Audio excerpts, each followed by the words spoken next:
Hi friends, welcome to Healthy Cooking Channel. இந்த வீடியோல நம்ம இன்னைக்கு சுவையான வாழைக்காய் 65 எப்படி செய்யலாம்னு பார்க்கலாம். எல்லாத்துக்குமே பிடித்தமான ரெசிபி. வாங்க எப்படி செய்யலாம்னு பார்க்கலாம்.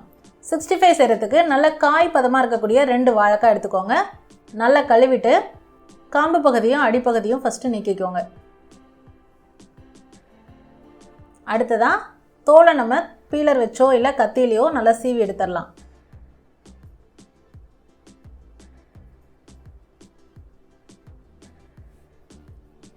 இப்போ ஒரு டைம் நல்லா வாஷ் பண்ணிக்கோங்க. வாஷ் பண்ணிவிட்டு நமக்கு எந்த சைஸில் வேணுமோ அந்த மாதிரி கட் பண்ணி எடுத்துக்கலாம். நான் இன்றைக்கி க்யூப்ஸாக கட் பண்ணி எடுத்துருக்கேன்.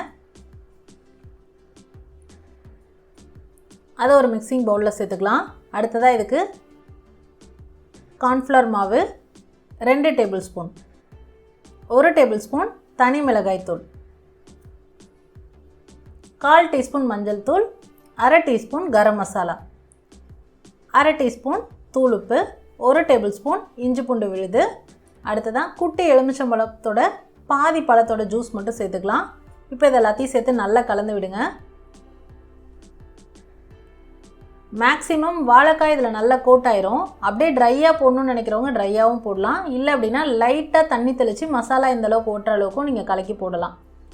கலக்கிட்டு ஒரு 15 நிமிஷம் நல்லா ஊற வச்சுருங்க. அதுக்கப்புறமா எண்ணெயை நல்லா சூடு பண்ணிவிட்டு போடும்போது ஒன்று ஒன்றா பிரித்து போட்டிங்க அப்படின்னா ஒன்றோட ஒன்று ஒட்டிக்கிட்டு வராமல் இருக்கும். பாருங்கள், வெந்ததுக்கப்புறமா நல்லா மேலே எழுந்து வந்துடும். எண்ணெயோட சலசலப்பெல்லாம் அடங்கிடும். இந்த ஸ்டேஜில் நம்ம எடுத்துடலாம். சூப்பரான சுவையான வாழைக்காய் 65 சூப்பராக ரெடி பண்ணுறது எப்படின்னு இந்த வீடியோவில் நம்ம பார்த்தோம். சர்வ் பண்ணும்போது வெங்காயமும் லெமனும் வச்சு சர்வ் பண்ணோம் அப்படின்னா அட்டகாசமான காம்பினேஷன். ட்ரை பண்ணி பார்த்துட்டு உங்கள் கமெண்ட் மறக்காமல் சொல்லுங்கள் ஃப்ரெண்ட்ஸ். இது போன்ற ஹெல்தி ரெசிபிஸ்க்கு மறக்காமல் ஹெல்தி குக்கிங் சேனலை சப்ஸ்கிரைப் பண்ணுங்கள். இந்த வீடியோ உங்களுக்கு பிடிச்சிருந்தா லைக் பண்ணுங்கள், ஷேர் பண்ணுங்கள், கமெண்ட் பண்ணுங்கள். தேங்க்ஸ் ஃபார் வாட்சிங்.